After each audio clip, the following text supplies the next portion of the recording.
Ya, halo semuanya. Perkenalkan nama saya Muhammad Asif dan pada kesempatan kali ini saya akan membahas salah satu perusahaan yang sudah tercatat di Bursa Efek Indonesia, yaitu perusahaan dengan kode emiten CDIA. Nah, pada video ini saya juga akan membahas bagaimana perjalanan sahamnya mulai dari tahap IPO, menghitung potensi return dan risikonya, serta bagaimana perkembangan atau perjalanan saham ini untuk ke depannya. Baiklah, langsung saja ke profil perusahaan dari PT Chandra Daya Investasi Tbk dengan kode emiten CDIA.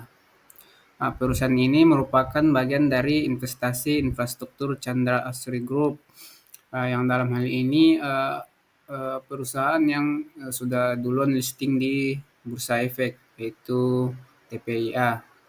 TPIA ini juga tergabung dalam Barito Group Pasifik, milik seorang konglomerat di Indonesia, yaitu Prabowo Pangestu.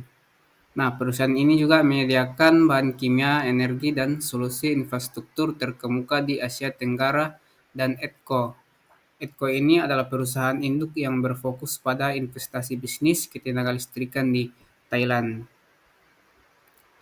Jadi, fokus utama dari perusahaan ini adalah menyediakan solusi infrastruktur yang mendorong pertumbuhan industri di berbagai negara, khususnya di Asia Tenggara, sekaligus memperkuat rantai pasok energi dan logistik regional. Adapun tahun didirikannya perusahaan ini yaitu pada tahun 2023, sektornya itu sektor infrastruktur, khususnya di subsektor utilitas. Dan perusahaan ini memiliki 4 pilar bisnis. Yang pertama energi, menyediakan pembangkit tenaga listrik, distribusi listrik, dan pengembangan. Yang kedua air, pengolahan air bersih dan air khusus dengan pengalaman yang lebih dari 40 tahun. Selanjutnya yang ketiga itu pilar bisnis logistik, yaitu menyediakan layanan logistik maritim dan darat seperti pengangkutan minyak bumi dan lain-lain. Dan yang terakhir pelabuhan dan penyimpanan. Jadi perusahaan CDIA ini itu menyediakan fasilitas dermaga dan tangki untuk bahan kimia dan produk dari turunan minyak bumi. Nah, untuk alamatnya itu berlokasi di Wisma Barito Pasifik Tower A, Jakarta Barat, Indonesia, bersama dengan induk usaha lain dari grup Barito seperti BRPT, Brand, dan Cuan. Nah, untuk struktur kepemilikan dari perusahaan ini itu dipegang, salah satu porsi terbesar dipegang oleh Chandra Asri atau TPIA itu sebesar 60%, Edco Group sebesar 30%, dan persentasi kepemilikan masyarakat atau publik sebesar 10%. Baiklah, langsung saja kita ke tahap IPO. Adapun tahap tanggal pencatatan saham ini di bursa pada tanggal 9 Juni 2025. Jadi sekitar 3 bulan yang lalu perusahaan ini melakukan pencatatan. Dan jumlah saham yang ditawarkan sebanyak 124.829.375 lot. Jadi saham yang ditawarkan ini sangat cukup banyak ya. Dan harga finalnya itu di 190. Nah, memang pada waktu itu harga yang ditawarkan itu berkisar di antara 170 sampai 190. Nah, kemudian dealnya di harga 190. Nah, dari harga final tersebut, maka nilai penawaran umumnya itu sebesar 2.371.758.125.000. Nah, dari nilai penawaran umum ini, maka bisa dipastikan bahwa sedia ini merupakan mm, salah satu IPO terjumbo di tahun ini. Nah, eh, adapun penjamin emisi dari proses IPO perusahaan ini, yang pertama BCA Sekuritas, yang kedua BNI Sekuritas, dan yang ketiga DBS Fitchcare, dan keempat Henan Putirai, OCBC Sekuritas, dan Trimega Sekuritas.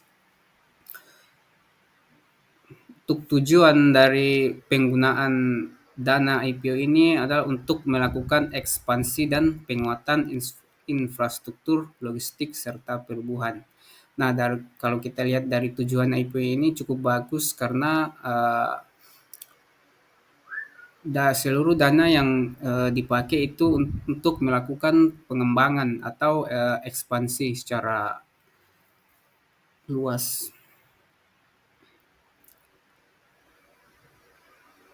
Respon pasar itu IPO disambut positif dan mengalami kelebihan permintaan oversubscribe hingga 563 kali. Nah, kalau dari respon pasar ini uh, pada tahap itu memang pada tahap IPO itu memang euforia pasar sangat apa ya sangat bergejolak lah, mengingat perusahaan ini adalah salah satu milik dari konglomerat Indonesia, yaitu Prawojo Pangestu. Yang dimana track record dari Prawojo Pangestu ini cukup bagus ya dalam bursa efek Indonesia, seperti halnya uh, brand yang pada tahun 2023 itu mengalami kenaikan atau arah itu sebanyak lebih dari 5 kali. Maka dari itu investor-investor ini sangat antusias menyambut IPO dari perusahaan sedia ini. Selain itu yang membuat respon positif dari IPO perusahaan ini itu karena underwriter itu dari Henan Putirai dan Trimega Sekuritas. Seperti historis data yang ada, jika Henan Putirai dan Trimega Sekuritas ini mengawal saham IPO, maka bisa dipastikan, mungkin tidak, bukan mungkin bisa dipastikan, tapi ya rata-rata lah harga harga pada pembukaan awal itu pasti akan mengalami kenaikan. Jadi ya memang underwriter dari HP ini dan LG sangat bagus ya dalam mengawal IPO. Oke, lanjut. Nah, ini adalah grafik pergerakan harga mulai dari awal IPO sampai dengan per 10 Oktober Jumat. Pada pembukaan awal di tanggal 9 itu ini mengalami arah, kemudian arah berturut-turut sebanyak 11 kali, dan pada awal Agustus itu mengalami merah sampai di awal Agustus sampai di pertengahan September itu cenderung turun, tapi tak terlalu turun, hanya sideways cenderung turun. Dan pada akhir September sampai dengan awal Oktober ini saham ini sudah mengalami kenaikan kembali atau rebound. Nah, pada awal IPO ini perusahaan kayak sudah tersuspend sebanyak 2 kali kayak nggak salah. Iya, sebanyak 2 kali itu karena, ini mengalami kenaikan secara berturut-turut, makanya BI, eee, perusahaan ini. Dan sudah pernah masuk ke dalam FCA atau Full Call Action, yaitu perdagangan khusus. Oke, selanjutnya pergerakan saham dari awal IPO. Ya, seperti yang kita lihat pada grafik yang tadi, saham ini melonjak sebesar 30% pada perdagangan hari pertama tercatat. Kemudian sempat mencapai auto reject atas atau arah sebanyak 11 kali berturut-turut. Nah, harga tertinggi dan terendah tertinggi di eh, Rp 2.370 per saham, dan terendah di harga IPO yaitu eh, 190. Nah, untuk saat ini bergerak stabil di harga 2.110 sampai 2.310. Faktor yang mempengaruhi, yang pertama antusiasme besar karena IPO oversubscribe sebesar 563 kali. Nah, jadi eh, salah satu faktor kenaikan dari saham ini itu karena mengalami kelebihan permintaan sebanyak 663 kali. Nah, jika kalau dihitung oversubscribe ini cukup besar ya, karena nilai yang dihimpun dari IPO perusahaan ini itu sebesar 2 triliun tadi. Nah, dan data juga menyebutkan bahwa jumlah investor yang memesan perusahaan ini itu kalau tidak salah itu lebih dari 400 investor. Jadi ya memang euforia pasar atau permintaan sangat tinggi. Kemudian kepemilikan konglomerat terkenal. Nah, eh, seperti yang kita tahu, saham ini itu dimiliki oleh TPIA, dan TPI ini adalah salah satu tergabung dalam grup Barito Pasifik, yaitu milik konglomerat Indonesia, yaitu Pragojo Pangestu. Nah, Pragojo Pangestu ini adalah salah satu orang terkaya di Indonesia dengan kekayaan lebih dari 700 triliun. Nah, tentunya ini menumbuhkan rasa kepercayaan publik terhadap uh, proses IPO perusahaan ini. Kemudian rencana pembagian dividen yang menarik. Nah, kalau dari dividen sendiri itu, hmm, saya rasa jika kinerja keuangannya mengalami kenaikan, maka tentunya perusahaan ini juga akan membagikan dividen.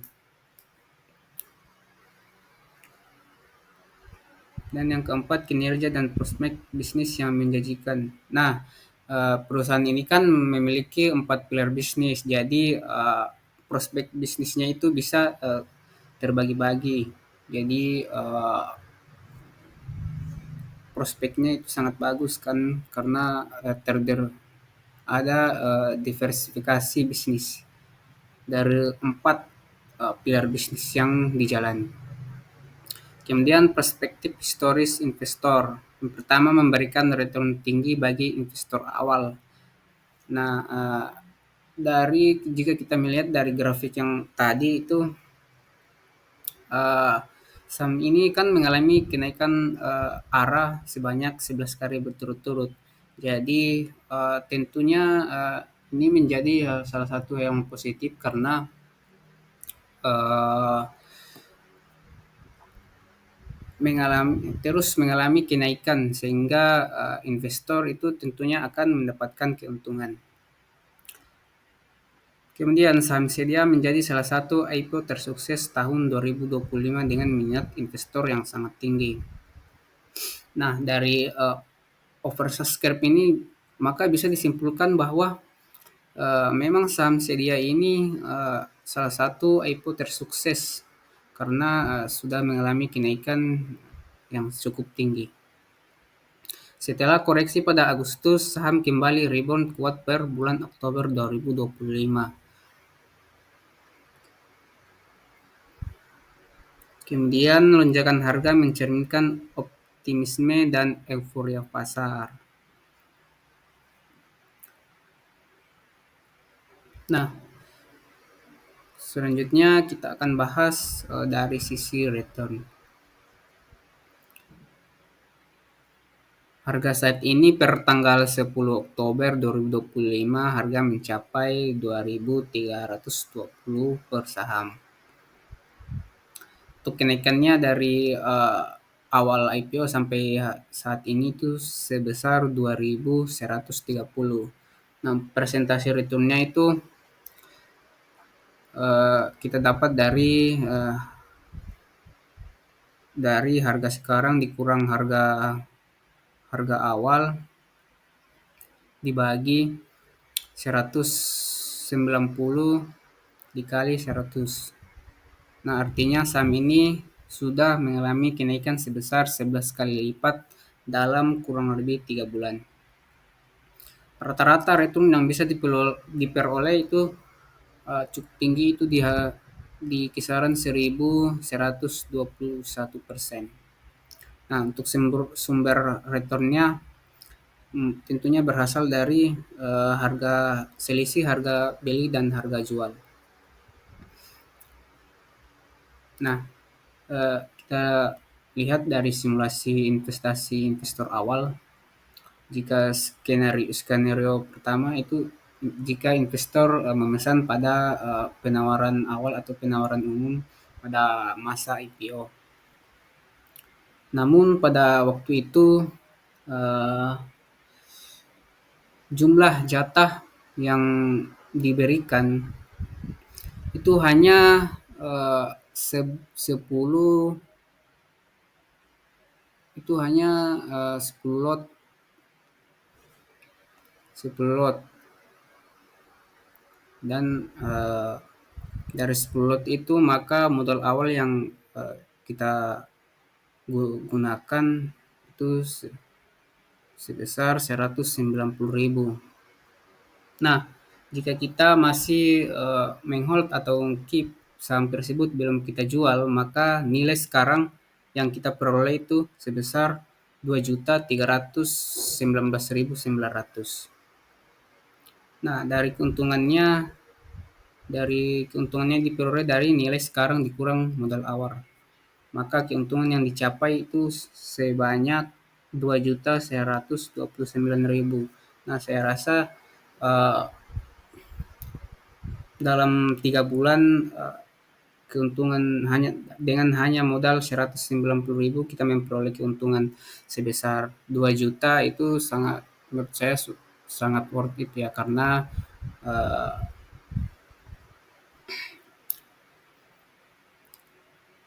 dengan modal itu kita sudah mencapai return yang sangat tinggi, itu return sebesar 100.000%. Kalau kita lihat dari instrumen-instrumen lain, tidak ada return yang setara dengan return saham ini. Nah, selanjutnya kita akan menghitung expected return dengan skala probabilitas. Itu menggunakan kondisi ekonomi kuartal 2 di Indonesia. Nah, kalau dari yang saya temukan itu PDB Indonesia pada kuartal 2 2025 tercatat sebesar 5,12%. Nah, dari kondisi ekonomi ini saya bagi menjadi 3 kondisi, yaitu kondisi pesimis dengan probabilitasnya 0,20. Keterangannya di sini harga energi naik, ekspor menurun. Yang kedua, kondisi ekonomi normal dengan skala probabilitas 0,50% atau setengah. Artinya kondisi ekonomi itu sedang baik-baik saja atau proyek berjalan stabil dan permintaan logistik meningkat. Selanjutnya, kondisi ekonomi optimis itu probabilitasnya itu 0,30% dengan return yang diharapkan sebesar 25%. Jika kondisi optimis ini, maka tentunya proyek strategis nasional terrealisasi cepat. Nah, untuk menghitung expected return dengan skala probabilitas, maka di sini dalam kurung R1 dikali PR1, R1 di sini return dari kondisi pertama itu 0, itu sebesar minus 0,10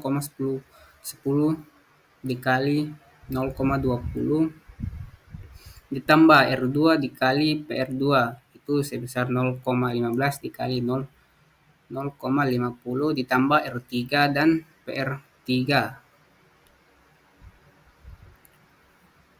itu 0,25 dikali 0,30. Maka hasil yang didapatkan itu sebesar 0,13 atau 13%. Nah, kesimpulan dari expected return dengan skala probabilitas ini, jika kita melihat atau merujuk pada kondisi ekonomi di kuartal 2 Indonesia, maka return yang kita harapkan itu sebesar 13%. Baiklah, selanjutnya menghitung expected return menggunakan historical data, itu arithmetic dan geometric mean. Nah, data yang saya maksud di sini adalah data pergerakan dari awal IPO sampai dengan awal bulan Oktober. Itu saya menggunakan periode bulan Juli sampai awal Agustus dengan harga awal 1.800, harga akhir 1.100 dengan return 38,9 minus 38,9%. Kemudian periode yang kedua itu pertengahan Agustus sampai September, harga awal di 1.200, harga akhir di 1.500 dengan return 36,4%. Kemudian periode yang ketiga itu akhir bulan September sampai dengan per Oktober. Harga awal 1.500, harga akhir 2.320 dengan return yang diperoleh itu 54,7%. Nah, arithmetic mean yang selanjutnya kita menghitung dengan metode arithmetic mean, yang dimana R1 ditambah R2 tambah R3 dibagi N. N ini adalah jumlah periode. Maka R1-nya itu minus 38,9% ditambah 36,4% ditambah 54,7% dibagi 3. Maka hasil yang didapatkan itu sebesar 17,4%. Nah, selanjutnya perhitungan menggunakan geometric mean. Untuk rumusnya di sini GM sama dengan dalam kurung 1 ditambah R1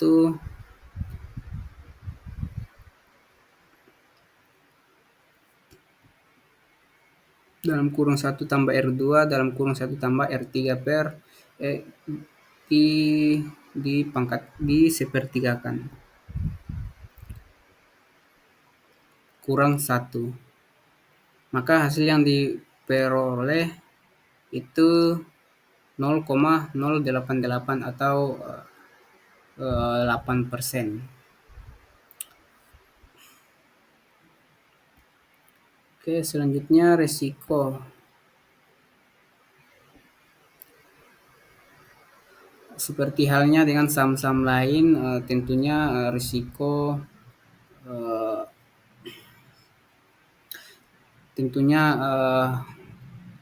Saham ini juga pasti memiliki risiko yang harus kita perhatikan.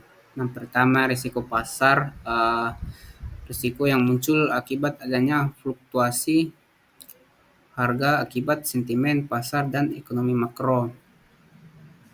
Nah, karena CDI merupakan saham baru dan sempat naik sangat tinggi, maka volatilitasnya atau kenaikan harganya itu sangat cepat. Misalkan kemarin harganya 2.300, hari ini harganya sudah 2.400. Nah, itu volatilitasnya sangat tinggi. Kemudian ada risiko bisnis, yaitu ketidakpastian laba akibat strategi efisiensi operasional atau kinerja proyek inti perusahaan. Mengingat CDA memiliki proyek besar di sektor logistik dan pelabuhan, eh, perubahan jadwal atau biaya proyek bisa berdampak pada probabilitas perusahaan. Berikutnya ada risiko likuiditas. Dalam hal ini dipengaruhi oleh arus modal asing forex flow yang memperkuat atau menekan harga saham di pasar aktif. Nah, karena saham ini juga diminati oleh investor asing, maka arus modal atau foreign flow dapat memperkuat atau justru mempengaruhi harga dari saham ini. Jadi jika asing masuk atau melakukan pembelian, harga saham Syria ini naik, cenderung naik. Namun justru sebaliknya jika asing melakukan penjualan, harganya akan cenderung turun. Nah, selanjutnya adalah risiko finansial, yaitu yang terkait dengan struktur pendanaan dan kemampuan perusahaan dalam memenuhi kewajiban finansialnya. Nah, kalau menurut saya risiko finansial ini masih bisa ditangani oleh perusahaan ini. Kenapa? Karena DER atau rasio utang dari perusahaan ini itu di bawah satu, jadi saya rasa masih cukup aman. Selanjutnya risiko sistematik, yaitu risiko dari faktor eksternal, harga energi, inflasi, geopolitik. Eh, Tentunya dengan risiko ini bisa mempengaruhi margin usaha dari CDIA. Baiklah, kemudian kita akan melakukan analisis risiko kuantitatif dengan pertama menghitung simpangan baku atau standard deviation, sigma akar akar dari dalam kurung R1 dikurang R2 R2 eh, dalam kurung R2 ini adalah expected return yang kita peroleh dari menghitung arithmetic mean, ditambah dalam kurung R2 dikurang expected return dipangkatkan 2 tambah R dalam kurung R3 dikurang expected return dipangkatkan 2. Maka sigma yang diperoleh itu R1 itu dikurang dikurang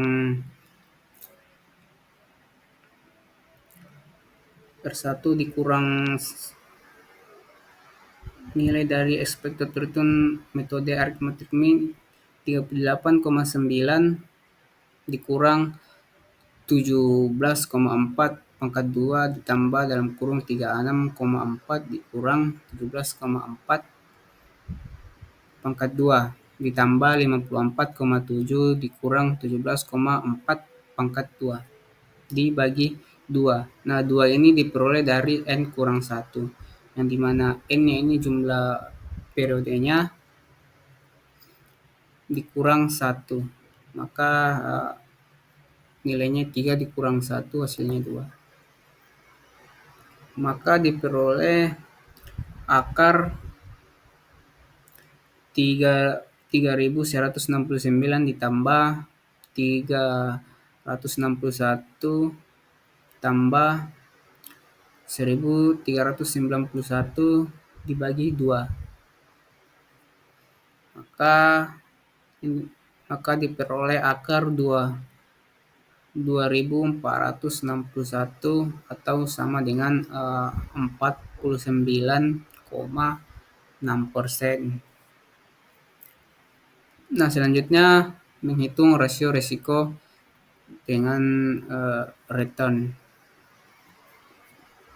Rumusnya di sini itu sigma per expected return. Nah, sigma ini atau simpangan baku itu yang kita dapat itu 49,6 dibagi 17,4, maka hasilnya itu 2,85%.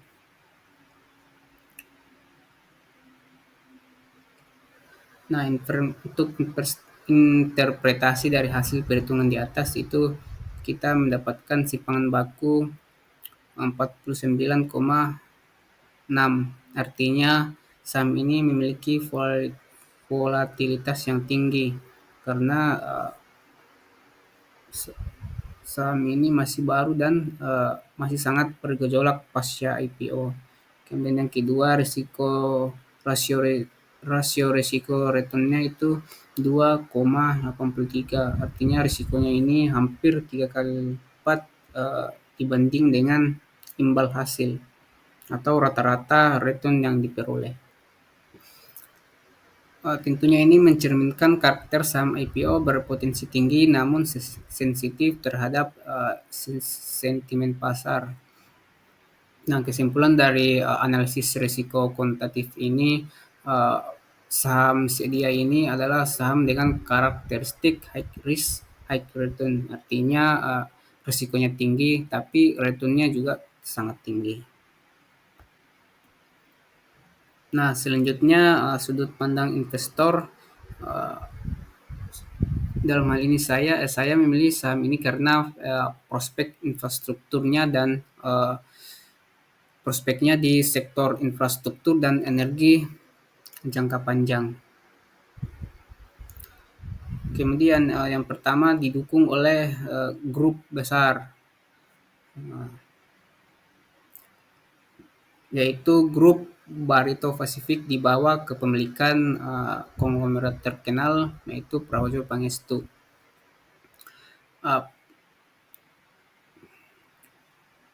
Beberapa emiten sukses seperti BRPT, Cuan, Brand, PTRO ini adalah itu juga salah satu yang tergabung dalam grup Barito. Kemudian yang kedua, perusahaan ini memiliki diversifikasi 4 pilar bisnis, yaitu yang tadi energi, air, logistik, serta pelabuhan dan penyimpanan. Maka dengan adanya ini perusahaan tidak hanya bergantung pada satu sektor saja. Yang ketiga, dari sisi fundamental kinerja keuangannya melonjak signifikan dengan laba bersih pada kuartal kedua mencapai lebih dari 1 triliun atau tumbuh sebesar 300% dibanding kinerja keuangan tahun sebelumnya. Selain itu, track record konglomerasi kuat. Dengan adanya sosok konglomerat atau Prawojo Pangestu dalam saham ini, tentunya itu akan menimbulkan kepercayaan investor di mana saham-saham sebelumnya yang sudah tergabung dalam grup ini, grup Barito, itu memiliki performa yang cukup dalam hal ini return yang cukup tinggi, cukup baik. Nah, tentunya ini akan menarik institusi besar untuk melakukan pembelian di saham ini. Dan yang terakhir, likuiditas saham sedia tergolong tinggi. Nah, tergolong tinggi dan diminati asing. Nah, kalau kita hitung dari volume transaksi rata-rata harian dari saham sedia ini itu nilainya di atas 100 miliar. Hal ini menunjukkan saham ini aktif diperdagangkan. Kemudian pembelian asing itu cukup masif, artinya ada kepercayaan pasar yang cukup tinggi. Oke, kita ke bagian terakhir itu kesimpulan dan insight. Saham PT Chandra Daya Investasi Tbk dengan kode CDA mencatat kenaikan harga sekitar 1.121% sejak IPO. Nah, kemudian dari sisi return dan risiko, CDA memiliki rata-rata return 17% per bulan dengan volatilitas 49,6%. Tentunya ini adalah gambaran karakter saham yang high risk tapi high return. Kemudian yang ketiga didukung oleh Barito Group dan Chandra Asri serta laba bersih pada kuartal 2 tahun ini mencapai lebih dari 1 triliun. Nah, perusahaan ini juga akan memiliki 4 pilar bisnis. Jadi masih sangat bagus untuk kedepannya. Secara fundamental, CDA tergolong premium dengan stok per di angka 129, artinya nilai atau tahun kembalinya modal dari saham ini, maksudnya modal investasi dari laba yang dihasilkan itu 129 tahun, dan PBV-nya artinya nilai harga saham yang diperjualbelikan itu lebih tinggi, itu 20 kali lipat. Tapi jika kita lihat dari saham-saham lain yang tergabung dalam grup Barito, itu memang memiliki rata-rata PIR dan PBV yang cukup tinggi, seperti halnya brand yang kita tahu saat ini merupakan top market cap, itu memiliki PIR kalau tidak salah 600 kali dan PBV-nya itu eh, di atas 100. Tentunya itu kan secara valuasi memang sangat mahal ya. Kemudian rekomendasi dari saya itu hold untuk jangka panjang, menunggu momentum harga yang lebih stabil untuk entry tambahan. Nah, kalau dari saya sendiri ini perusahaan ini untuk kedepannya sangat bagus. Kenapa? Yang pertama dari sisi kinerja itu terus mengalami kenaikan. Kemudian yang kedua eh, itu ada 4 pilar bisnis yang dijalankan dari perusahaan ini. Nah, tentunya ini tidak hanya bergantung pada satu. Kemudian yang ketiga, eh,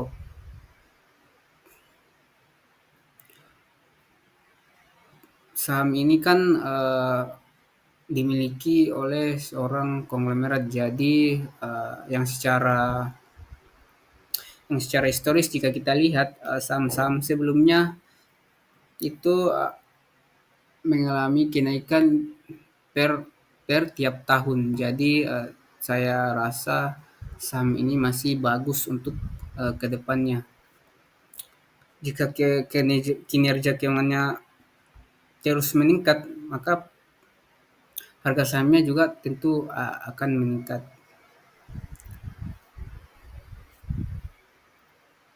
Nah, terima kasih sudah mungkin itu saja dari saya. Terima kasih sudah menyimak analisis saya dan semoga bisa bermanfaat dan bisa menjadi bahan pertimbangan untuk keputusan investasi kita. Terima kasih.